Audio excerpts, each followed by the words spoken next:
of the speakers. As you can see, we've got quite a few, which is fantastic. They have much longer CVs than I'm about to go through, so these are very short bios. There's a brief introduction, and then I'll be handing over to my colleague Vimal, who will be the moderator for this evening. So briefly about the speakers.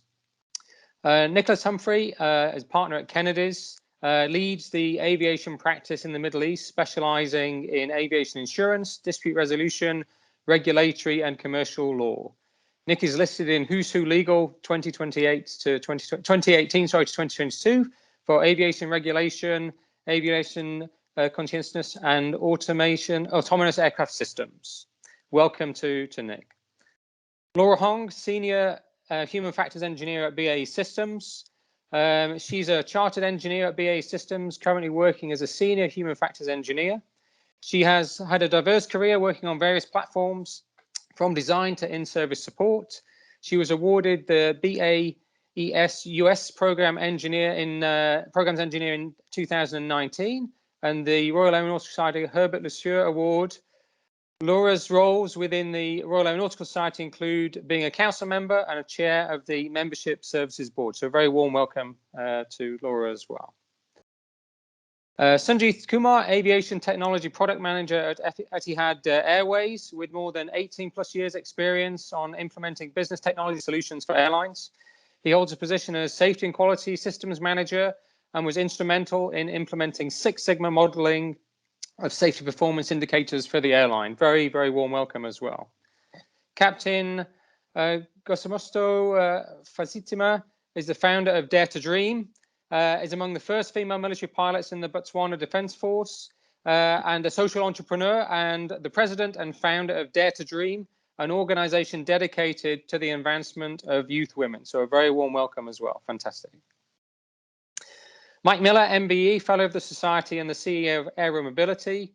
Mike is the Mike Miller-Smith, I beg your pardon, is the Chief Executive of Aero Mobility, a competitive glider pilot, an instructor and commercial pilot prior to experiencing muscular dystrophy.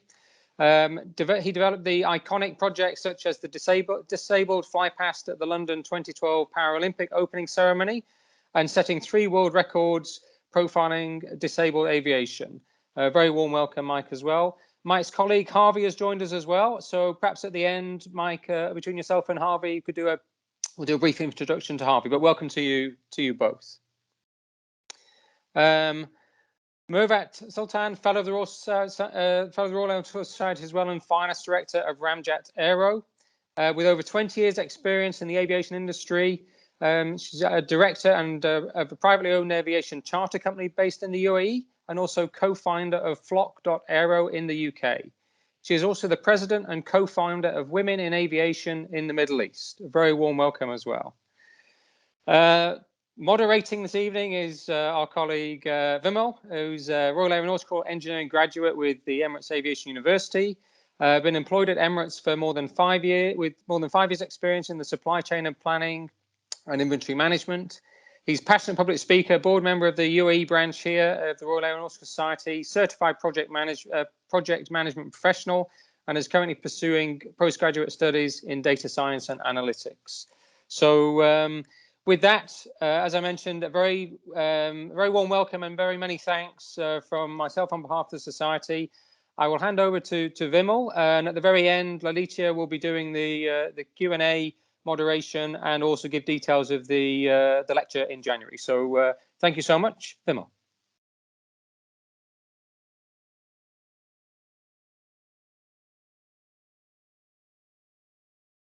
Vimal, I think you're just on mute. Yep. Good evening, everyone. Glad to have you all join us today for such a special event. This is going to be our final event for this calendar year, and what better way to conclude it than with these eminent members of the aviation community imparting us with their wisdom on a topic that perplexes even the best of professionals out there. As we all know, networking is one of the most potent ingredients to a person's professional success in today's world. And many do recognize it, but recognizing it is one thing, but understanding it and successfully using the different aspects of networking to overcome challenges and obstacles is something else entirely. Ladies and gentlemen, that is the opportunity we are providing you and presenting to you today. the chance to learn about the art of networking, along with cohesive, considerate communication, and how that can bolster your career and support you in striving forward. Before we move forward with the proceedings of this event, I'd like to kindly request all the people who are joining us online to mute your microphones so that our panelists who are speaking can smoothly impart wisdom, and we can smoothly imbibe that knowledge that is being imparted here. Also, I'd like to remind everyone that the opinions stated here are purely personal perspective of the speakers and does not involve any organizational viewpoint. We do not mean to denigrate, desecrate, diminish, or derogate anybody through the session. So kindly be considerate with that. With that, without further ado, I'd like to move on to the few curated questions that we have for the speakers today. And as you all might know, we have some accomplished members over here today, and we are very glad to have them over here. My first question, for my first curated question for this panel would be, how has networking helped you in prospering in your career? I'll repeat the question. How has networking helped you in prospering in your career?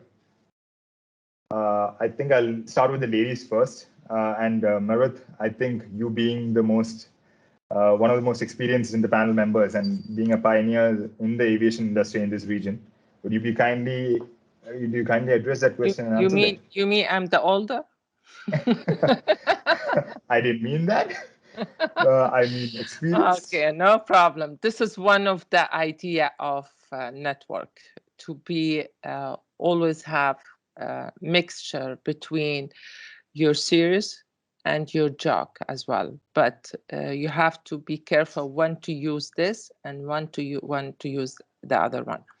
So network, I believe, it's always the best way to build your career. And without your network, without people you know in your industry, you never build your career. And network, it's opened the doors for you, especially if you are starting on a new industry. For example, when I start in the aviation, beginning it was very hard for me. Take me a long time to build my network. Almost I still building until now. After 20 years, I'm still building. I still have new people coming in, coming out as well. And to be in this industry, not only in aviation, any industry, there's a rules you should follow. Number one, to be honest, to be straightforward, and to be trustworthy. After that, everybody will be respect you, and everyone will be like to be in connect with you. Networking gives you the opportunity to string your business connection, give you the fresh ideas when you get in touch with the others in the industry, raise your profile, give you the chance to be known on the community, your community. Also give you access to new opportunities. Maybe the one you are working on, it's not the one you're looking for. You're looking for something else. So this is the way it's opportunity for you to open that door for you through your connect people, you know, in the industry. What else? It's built your confidence. You know, when you sit with people and talk to them openly, and maybe at the beginning you make a lot of mistakes, but you will learn, obviously, after, you know, time after time, you build yourself, you know how to introduce yourself, your skills, your voice, your tone, you know, all of this you need to work on it through your network, because this is help you to get people, you know, get into attention to know you better, especially if you have idea and you want to put this idea on a table. You need to have this confidence in yourself in order to put it there. And the networking that allow you to put this on the right table, because your people will show you the direction, will tell you which way you have to go, which door you have to knock, and which people you have to talk to. They help you on this as well. Also, it gain different perspective. You know, sometimes when I started as a flight dispatcher, and then after that, because I have a degree on the finance, I get into the finance and then get into a pilot and then get into the idea to have this women in aviation community.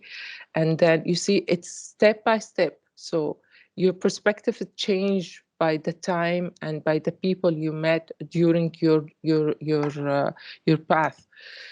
Develop your long-lasting personal relationship. Sometimes you met people, for example, I met you today, but maybe after 1 year, we have a chance to see each other again. But if we pass our business card now and get your contact details, and every time, for example, in your birthday, and in New Year Eve, Christmas, Eid Adha, Eid Fitr, send you an email, say Happy Christmas, Happy Eid, Happy New Year. This is build the relationship between each other. So one day, maybe you want something I can help you with, or the vice versa. I need something you can help me with, and so on. I will leave to the other to give their idea as well. Thank you very much.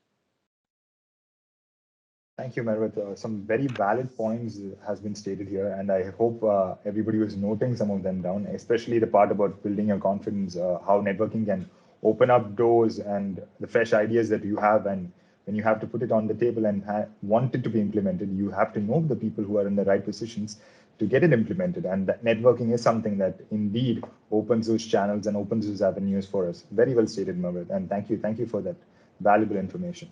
I move on to Captain Fatima. Are you there? If you could please unmute yourself and hi, Captain Fatima. Hi. Hi, Vimal. Hi, Fatima. If you could kindly elaborate on your opinion on that particular question. How has networking helped you in prospering in your career? What would your valuable answer for that question be? Yeah, over to you.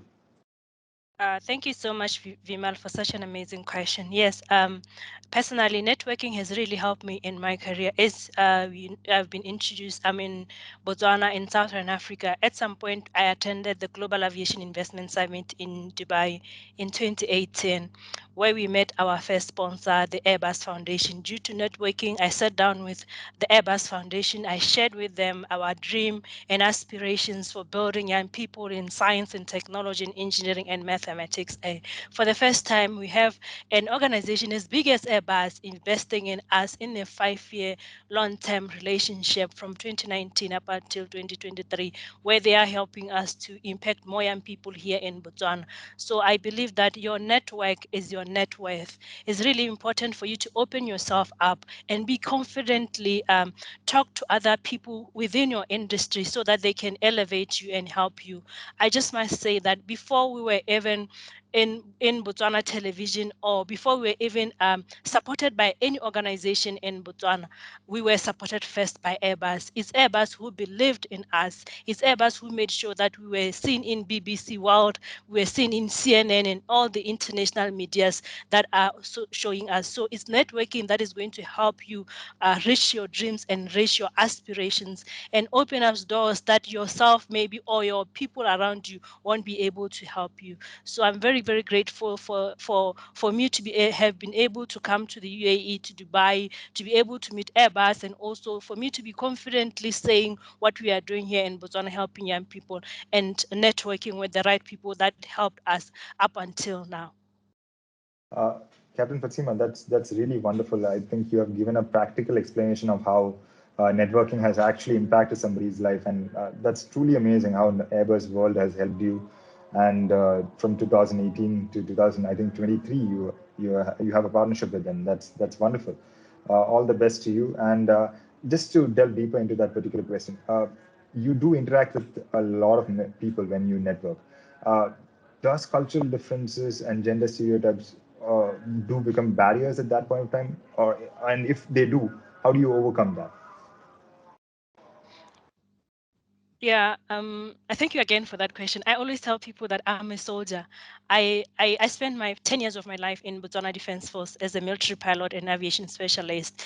So I've been trained to lead men to war. So because of that training, I've been given the ability to be able to lead different people from different backgrounds, from different cultures. And also because of that training, of that foundation, I'm able to network with different people from different cultures. Also, most importantly, I've been exposed across the world in different leadership programs. I was chosen by Obama, the 44th president of the United States of America, as one of the young people changing the narrative of the African continent in 2018 when he came to Africa. So he met 200 of us young leaders changing the narrative of the African continent. So I've had the opportunity to meet young people across the African continent, also travel the world because of the awards and because of our partnership with Airbus and other different organizations. So when it comes to culture and different perspectives, I've always been very comfortable dealing with everyone from every perspective. But I must say that when we first started flying, the men didn't want to fly with us. So when they didn't want to fly with me, I would say, if you are not going to get inside, I close the door. So when I'm just about to close the door, they will get in. So that because we are a woman and they're afraid of women, they don't trust women that they can be pilots. So in the military, there was something like that. But I made sure that I stamp it down and tell them that, no, if you don't get inside, I'm leaving you behind. Thank you. I think that's the way to move forward when somebody is not aligning with your views, I guess, and stopping your progress.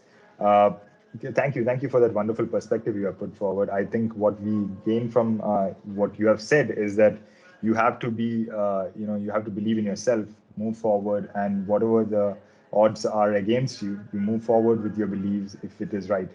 And that's how, and be inclusive, and that's how you develop that networking aspect of it. Thank you, Captain Fatima, for that wonderful explanation.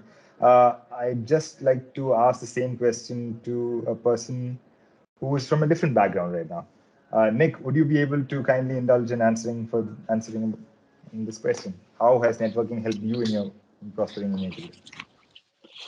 Well, networking, it's interesting. You got to go way back to when you're at high school. I was networking. I played sport. I did this, that, one, or the other. At university, networking really provided me with an opportunity without me even realizing it at the time. It was I guess my initiation to aviation. I did a subject at university called aviation law. I got on well with one of the lecturers. He was a partner of a law firm. He hired me as a researcher. I ended up getting a job with that law firm. I then got another job with a specialized aviation law firm in Sydney. I then met someone else who then helped me get a job out in the UAE. Whilst I was in the UAE, I was networking with aviation people, and I met some lawyers at Emirates at the time, and I was in-house then got a job in-house at Emirates. And then, it's interesting. Every little step along the way has been about networking. Now, I guess the thing is, it's a simplistic thing to say for me, number of years under my belt, how it's helped me. But I guess for those who are entering the workforce for the first time, and even some of those who are in it, who recognize that they might struggle. Because look, I went to law school. I wasn't taught how to sell. I then suddenly worked for a law firm and I have to do invoices and try and find clients. And these things don't come naturally. And I recognized that I needed to practice. And how do you practice these things? You get yourself involved in things. You're proactive when you're in a team meeting and someone asks, hey, who'd like to do an article on this or who'd like to research that? I'd always put my hand up. You need to be proactive, but be recognizing that every little step along the way, you get practice and your networking skills and socialization skills improve over time. And that's one of the things when you look at it, it's always ominous. It's a bit like Everest, but you can't get to the peak of Everest without working your way up to base camp. And over the course of a 20-year career, if I look at the Everest that's been conquered, it's been many little steps along the way. And that's one thing which is ominous to the young, aviation professionals. And there's a few things that I, just listening to the first two speakers. One thing that we all need to remember is we're in an industry that we're passionate about. We find commonality in an industry that we love. Look, if I wanted to go and make a lot of money, I wouldn't be in aviation. We're in this for the love of the industry. And remembering that when we meet people in our industry, what's our commonality? We love aviation. So that's one thing. That's already a hurdle that, we always look for a point of commonality. And, the other is, that's something I got very early on is accepting constructive feedback from people. It's hard to be, when you get out of university, when you get criticism from a boss, take it as constructive and learn from it. Because aviation, as we know, aviation safety is built on learning from mistakes. So look at yourself as an aviation safety case, and we're going to build on that over time. So there's lots of things along the way, and I always think find commonality.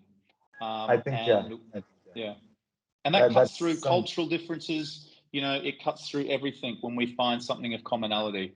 I think that's that same medium you have of your same channel or same medium of communication that you have, which like just penetrates to everything that differs from us. I think yes, very valid points over there, Nick. I mean, the proactive approach, I love that. The practice mentality. If you're not good at something, you just keep on building upon it, and you just eventually become good at it. The passion, the point of commonality, like you said, all those are valid points and vital points, I would say, which would improve anybody's approach to networking and in turn their career. So thank you for that, Nick. Appreciate that valuable feedback that you've given. So with that, I would move on to my second question over here. And that would be, how would you suggest a person initiate a conversation or a dialogue with a senior member in an organization to learn more about the field, the industry, the organization, and how would you actually direct them? And I think a person suitable to answer this question would be Mike, because he's a senior member in an organization. So Mike, would you kindly be able to answer that question? Yeah, very pleased to. Thank you for the opportunity to join you today. Firstly, a short apology. I've got to move on to another meeting that's come up in the schedule today for something that's unavoidable. So I've got my stunt double to join us as well. My colleague Harvey, who's another member of the Airability team, is very kindly going to take part in the second half of the panel session for us today. But my apologies, I'll need to leave in about 15 minutes. But I think, yes, more broadly, what we do in the charity sector, the aviation charity sector, we can't do what we do without the network. We call it the Airability family. We are entirely enabled by all the kind support, the volunteers, the wider aerospace and aviation industry that makes it possible. And I think the reason I like to think we are relatively successful at using that network is we wear our hearts on our sleeve. We are very honest and very clear about what we do, how we support people, and we introduce that to everybody at every opportunity we get.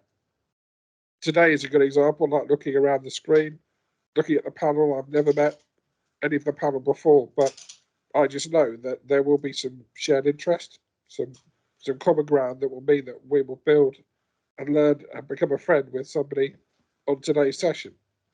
And I think that's really important, that every time you have the chance to network, you are honest, you demonstrate the value you provide either as a company or to society, the value of your product, the value of the values that you hold strong. And I think if you can show that to individuals that are further in their careers or senior, if you like, then that integrity and that honesty will shine through, and you'll build a relationship.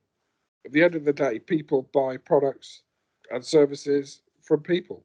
So you need to have a connection.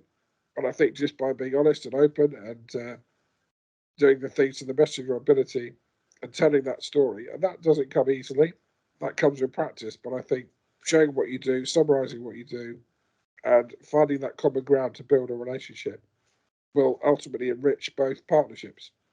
Both parties will benefit from getting to know each other ultimately.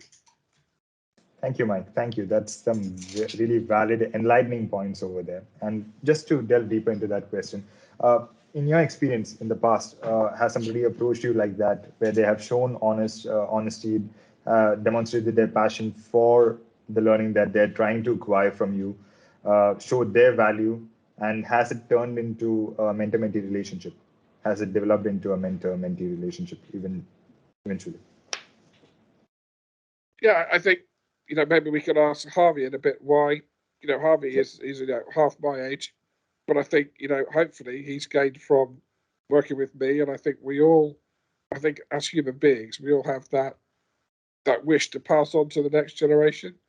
We all have a role to play in society, and we can't do that on our own. And we all understand that there needs to be a succession in society, and that works in the workplace as well. So I think by demonstrating the power of networking, the power of what we do, and passing that on to people that you have an affinity with is absolutely not just a part of the corporate world, but it's a part of our wider roles in society as well. Thank you, Mike. That passing on information to the next generation is something which many people don't talk about. I guess everybody likes to acquire information, but passing it on is something that is very generous of you, and that should be the wider viewpoint, I feel, for society itself. And that can eventually lead to the benefit of the entire society. Thank you. Thank you for sharing that wonderful point about passing on the information that you have acquired throughout your life to the next generation, so that it can eventually lead to the betterment of the entire community. Appreciate that, Mike. I'll just pose the same question to Harvey, but from a different perspective, Harvey. You have, as Mike has pointed out rightly, you have been a mentee of Mike, I suppose. And how have you approached that entire journey of getting in touch with him and developing that relationship with him? So it's been quite a gradual process. I started off volunteering for wearability and flying with wearability before I became an employee. But I would totally echo Mike's point of just being open and honest, going into those conversations with an aim or objective in mind, whether that's to ask for help or just make that contact initially. That communication you have with senior people from other organizations really has to be focused, because that says a lot about you as an individual. It shows that you've prepared this conversation and you've sort of packaged yourself up, which shows preparation.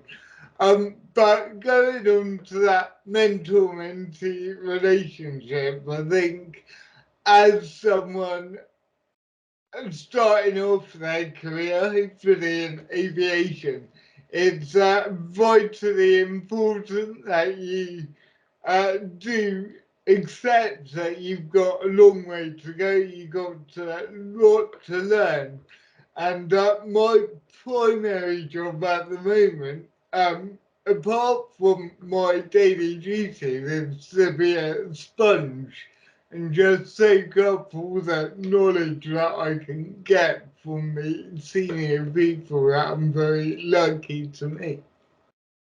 Thank you, Harvey. Thank you. That's indeed very nice of you to get us that information about being honest, being prepared when you approach somebody who is at a senior position. Show them your passion, and that point about the advice that you gave to the younger community. I feel you're just starting out on your journey, and there's a long way to go.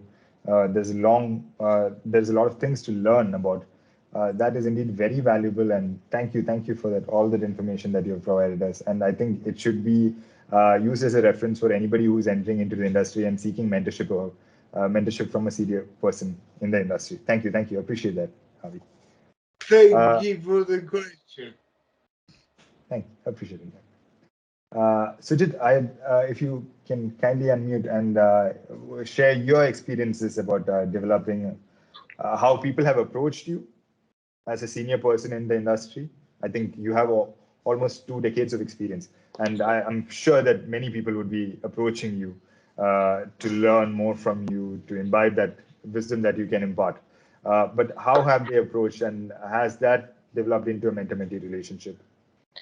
So I will start from my own life experience, where I have learned a lot, and got an opportunity to learn aviation only because of the networking.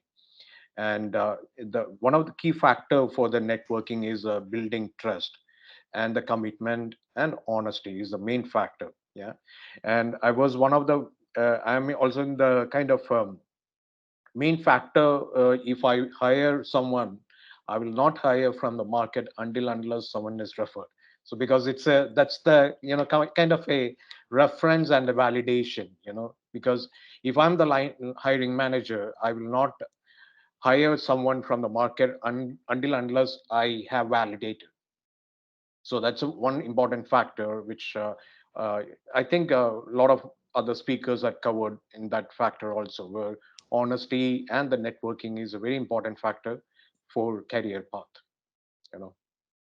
Thank you, Sujit. So, in your experience, like after people have approached you and shown their honesty, commitment, etc., have you developed a relationship wherein you still hold on to the relationship, help them out? It's a mutual relationship.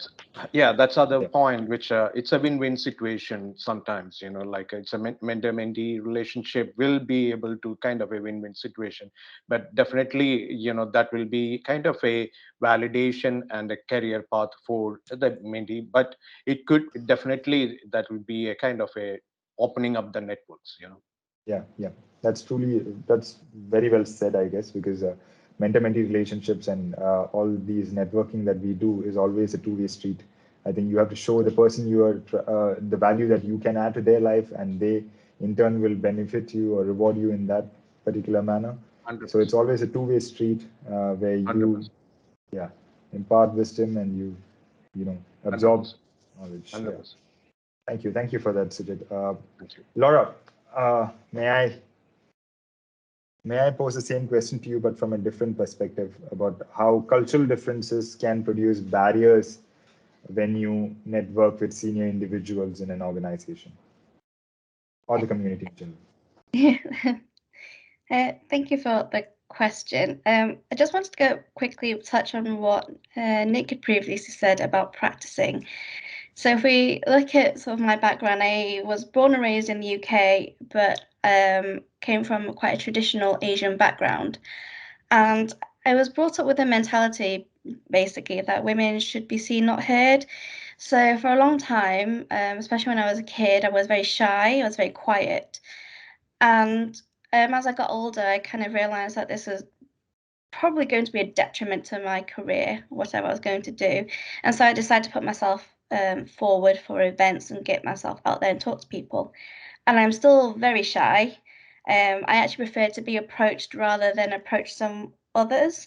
So if you ever see me in the corner at a conference or something, it's likely that I'm actually psyching myself up to go and talk to somebody and preparing things in my head and that sort of thing. It doesn't come naturally to me. So I guess that's one of the cultural barriers there, is that it's and also with an Asian background, you don't tend to speak to your elders in the same way you would speak to people your own age. And so I kind of had to wrestle with that for a little bit. And I also do think that generational differences, so not just within cultural in sort of the Asian background versus the UK background, but generational differences. And I guess it probably varies within what industry you work in. So with me working in defence, UK defence and military, the barriers that I see there at the older generations and the sort of defence sort of culture typically see like a very hierarchical structure. And it does tend to be seen as if it's a bit of a rigid framework for communication. You can't really bypass levels above or below you. And that's what it felt like when I first joined. But I do think that this is changing somewhat. And I do think that the generational change with the newer generation, the younger generation coming in, they don't see those barriers. They're very much more open to going and talking to people because and I think some of that is to do with confidence as well. The younger generation tend to be more confident in themselves. They've owned their own identity, that sort of thing, and so they don't, I guess, feel the need to have to go to this level and this level and this level to work their way up. And I guess an example of that is a couple of years back when I plucked up the courage to go and speak to my CEO at the time, and I thought I was going to get into trouble with my managers, and I got a little bit of I shouldn't have done that. But it worked out for the better because I actually got a job offer out of it. But it was a very daunting thing, and for someone like me who networking and that sort of thing doesn't come naturally, and I'm very shy, like that was a big deal. And so overcoming those sorts of barriers and cultural and sort of the generational barriers, and I do think that it is getting better within the industry. I think more people are becoming more open and honest and genuine. Yeah. Yeah, thank you, Laura, for that wonderful information. I think I saw when you spoke, I saw all the valuable points that Mervit or Captain Fatsima and Nick and Sujit and Mike and Harvey, everybody said about this. I think the confidence which Mervit mentioned about, to build your confidence, you have to, attempt stuff which are outside your comfort zone. Fatsima talked about it too. Nick said about practicing it and be passionate about what you're doing. And Sujit also mentioned that, the honesty. I think all those go into play when you're approaching somebody, and the breaking those barriers which are put forward, the bureaucratic barriers, the racial barriers, the cultural barriers. And coming from an Asian background, I can really understand what you're talking about when we speak to elders in a particular way and our peers in a particular way. So yeah, these are some valuable information that you provided. I think to be a global citizen, you have to be inclusive, you have to be mindful and adapt to the situation or the circumstances or the scenario that is presented to you, and go forward. Thank you. Thank you for that, Laura. And I would move on to my third and final question for the evening. And this is targeted to all the panelists, but I would welcome, I think, everybody to give a brief viewpoint of theirs. And this question is, would you welcome individuals contacting you directly through social media platforms, asking for career advice? What is an appropriate manner in which they should initiate the contact? I think I will start again with Mervit on this, because I'm pretty sure she is bombarded with messages on LinkedIn asking for advice from a lot of people. Yes, that's correct. And I always welcome that messages. I like to see these messages in LinkedIn or in Instagram, because I'm more like the Instagram than the Facebook or Twitter. It's very nice to see that messages, especially when you see it from the younger girls who are looking into the aviation one day to be there. So I give them the direction or what according to their question. For example, some of them, they ask whether it's good for them to go into the pilot first or to do so-and-so before, then go to be a pilot. So we talk about this on details. I like this very much. I like to add one point to the previous question about the barrier. It's, from my opinion, it depends on which country you are lived in. For example, for us who lived in United Arab Emirates, we never have that barrier. Why? Because we lived in a country you consider it as the global. We have how many nationality around us, how many different language around us. So this gives us the opportunity to have this barrier and the obstacles collapse. It's not there. We never have that difficulties to get into the others, very smooth. But if you consider yourself lived in another country, I think the barrier is there. And it depends on your level and also in your sometimes your colors, and sometimes it's your religions. But here in UAE, we never face this. That's why 20 years for me here in UAE, I forget about there's a barriers. So when someone talk about it, I listen to it. Oh yeah, that's fine. It's still there. We never know that. So that's one thing. Now let's go back to your question. I like people to come I like people to come to me directly, and I feel honored sometimes because they come to me with a question. It's above my my knowledge.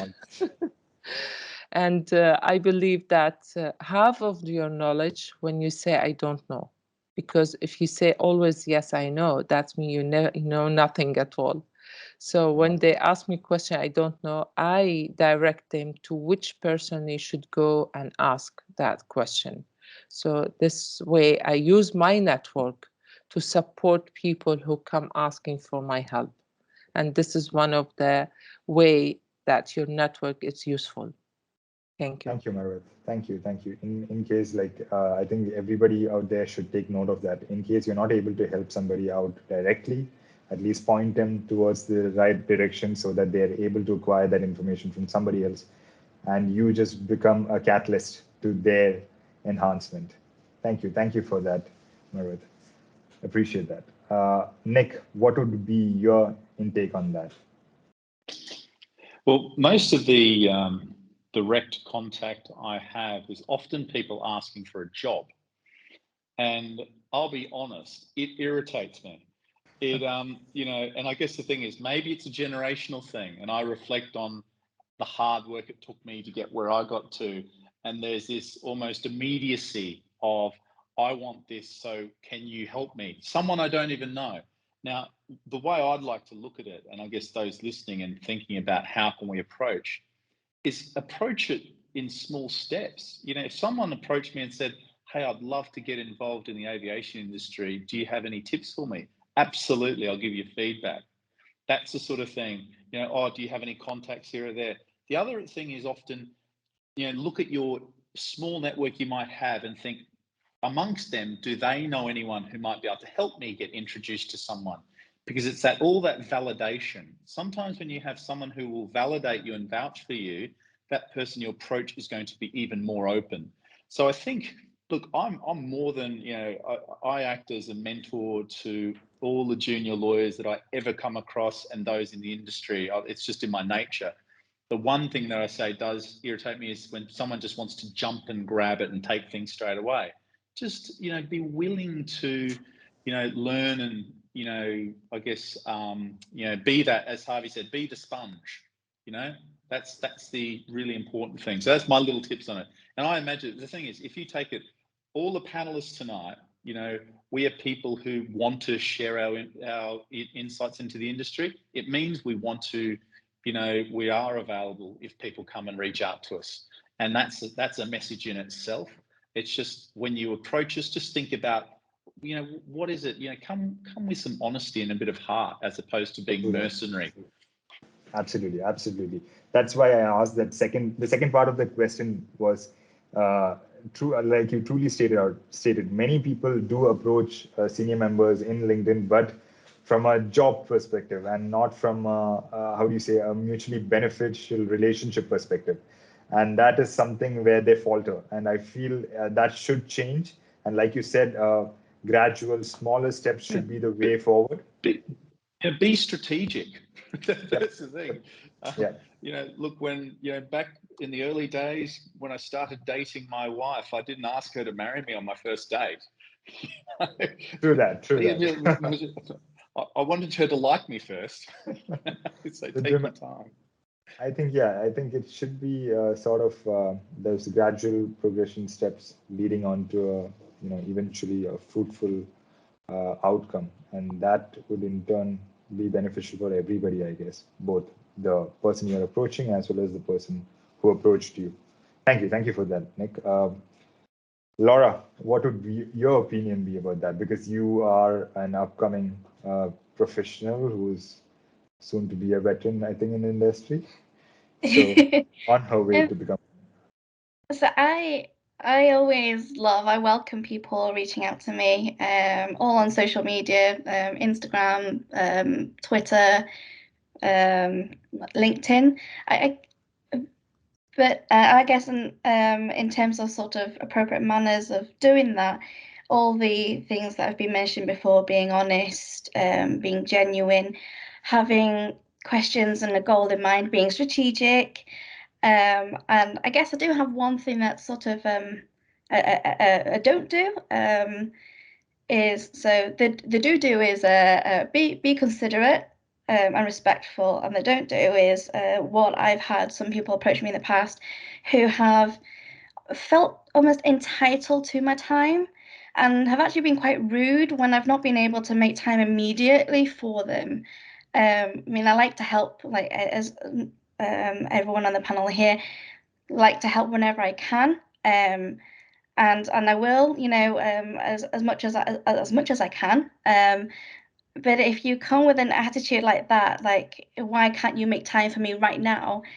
And it sounds really mean, but you'll end up at the bottom of my list. I won't have time for that when there are other people who are much more respectful and much more strategic in the way that they approach me for advice. I think that's very well stated, because there is a certain level of decorum and decency that should be followed when you approach people asking for help.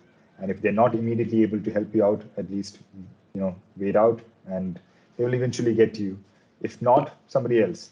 At least like you should not be rude to the person you're asking help for, because they're not doing it out of the goodwill of their heart and not because they expect anything. And I think that's something that I heard from one of my friends earlier, that you should not expect anything out of networking, but if something comes up, that's always a bonus.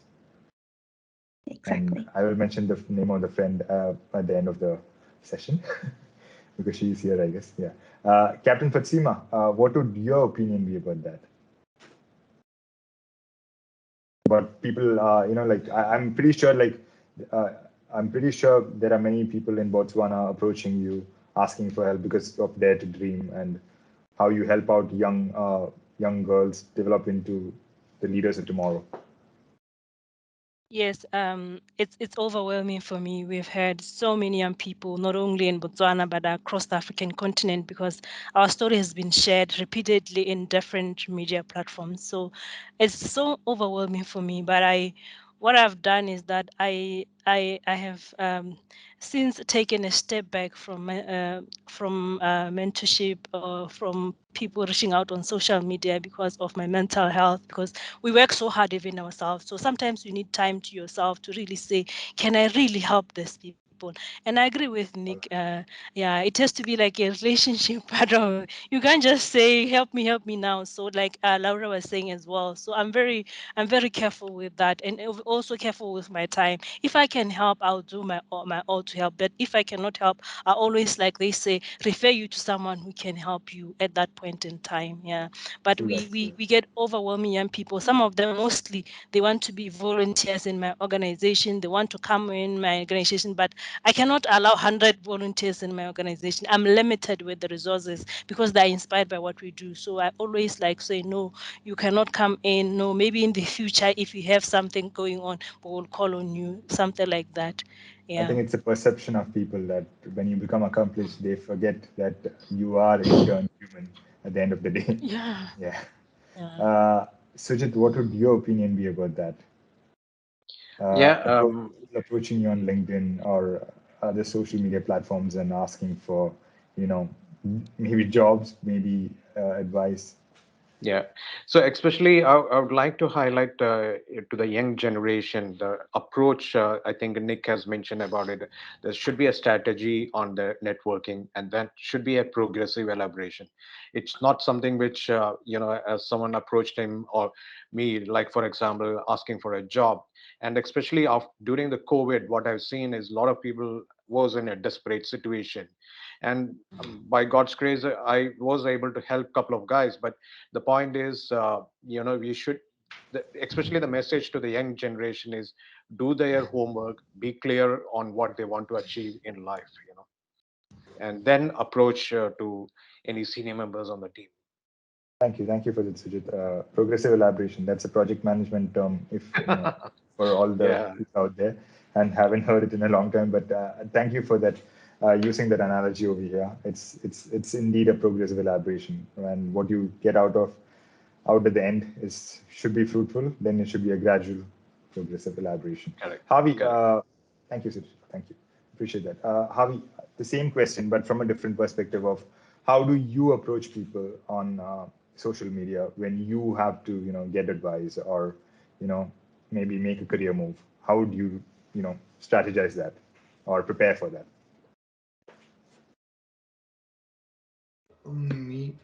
So I think it is all about strategy and going into it prepared, being respectful of whom you're approaching. So a personal preference, I wouldn't contact someone on the Instagrams or Facebooks. For me, I like LinkedIn because that is where professionals go to do work. I don't want to encroach on maybe their more personal life. But really start off small, ask for tips, be clear about what you want out of it. But before you even make that approach, ensure that your own social media profile is all looking good, the spelling's all correct, and you've got all the information there. Because if you're sending a message, 100% the recipient is going to look through your profile quite in depth. So be aware of that.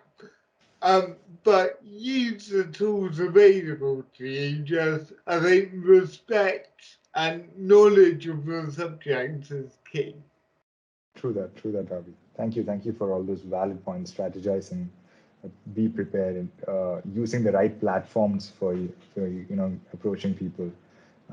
That's all. They are all valid points, crucial, vital points that we can all take note of and you inculcate into our personal lives to progress. So that concludes the end of our curated questions for the panelists, and my time too. I had a fabulous time interacting with each of you, and it's been an absolute privilege and honor to have had the opportunity to imbibe all those nuggets of wisdom that the six of you have imparted. Thank you to the RAeS UAE board for providing me the opportunity to do this. I truly believe the two networking events that we had this year have been highly knowledgeable and productive. I'm definitely going to inculcate all those tips and tricks that Mr. David in the first session provided, as well as the six panelists. We had seven panelists, including Mike, actually, who had to unfortunately leave earlier, but he had a commitment, and we understand that. To improve my career and enhance that journey, I'd highly suggest all the audience to do the same, inculcate those tips and tricks that the established eminent panelists have mentioned over here, and use it in your own daily life to improve your growth in your career. And if anybody has missed the first session on networking, it is available on our YouTube channel. And this session is also recorded, and it will be posted in the upcoming weeks. Although the questions from my side are over, the session itself hasn't come to a conclusion and is open to the questions from the audience. And Lalitha will take over from here. Again, a huge thank you to all the panelists and audience for having me. Thank you. Appreciate that. Thank you very much for that, Vimal. Joseph, could you go ahead and unmute yourself, please, and ask your question? Hi, good evening. My question is, while networking professionally, what are some of the boundaries one must hold or try not to cross while networking? Do you have a specific panelist you'd like to answer that, Joseph? Anybody can answer that question. Let's go ahead with the ladies first. I think Mawat spoke first, so she can answer my question first. Yeah, question again, please. My question is regarding professional networking. What are some of the boundaries one must hold or try not to cross while networking? Okay, it depends on you personally. For example, if you are shy, you cannot come into the right person to ask your question. Sometimes you don't have that confidence to ask the question. Sometimes you approach the wrong person. Sometimes it depends on the situation, but most probably that's what I believed. It's come from the person himself. If he have that confidence, he will approach and come and ask whatever he wants. And of course, he should ask the right person as well. Thank you very much for that, Marwat. Does anyone else have any questions? You can put them in the chat box or you can raise your hand so I can unmute you. Rishika, can you unmute yourself and ask the question, please? Thanks, Lalatia, and thank you all the panelists and Wimel for organizing this and giving us your absolutely fantastic pointers. I'm definitely going to try that in the future. My question is, I think for me, whenever I attend conferences and as such, I think I find myself in a very similar position as Laura. I'm very scared to approach a group of people if I don't know someone already there. So I'm always looking out for someone who I know so I can start talking to them and perhaps if they can introduce me to somebody they know over there already. So if I'm just there standing alone and there are a group of people I don't know, are there any pointers or tips? How do you strike a conversation with someone? And I'm also very concerned about not interrupting any discussion that's already going on. So I guess those thoughts do come into my head. So how do you sort of, come about it? Like, how do you proceed with that? Maybe Laura, you can answer that question since you have mastered the courage to do that in the past. Well, I wouldn't say mastered. I think one of the first things I look for is eye contact. So if there's already a group and there's a discussion coming through, if I can get eye contact with someone who's already in the group, then it's kind of a way in to that conversation. And I guess, and this is something I've really not mastered, is kind of almost making your presence known.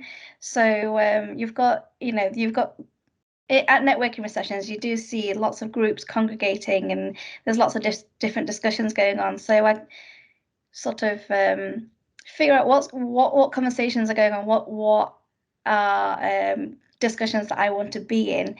And if there's a particular one, for example, if there's a speaker who's just been on stage and presented and I wanted to go and talk to them, I've got those questions in mind prepared already and sort of make my presence known and sort of go over that way.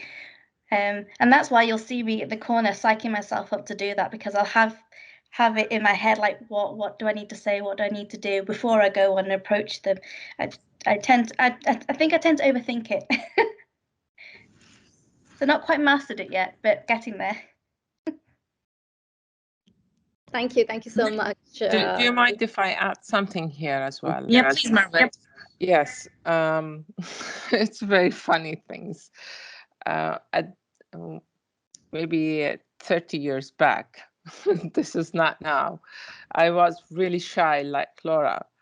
And then I found out that all the people have the same needs.